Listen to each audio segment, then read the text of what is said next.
Big Blue Button. Shared Notes.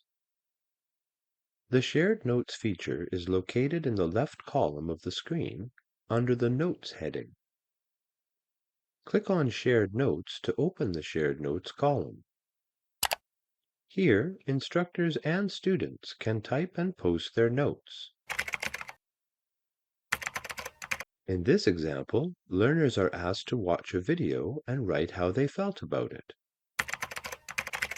Text can also be edited using the editing icons above the typing area.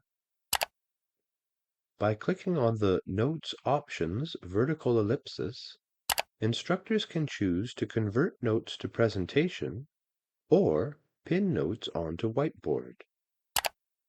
When notes are pinned, everyone can continue typing and see updates in real time.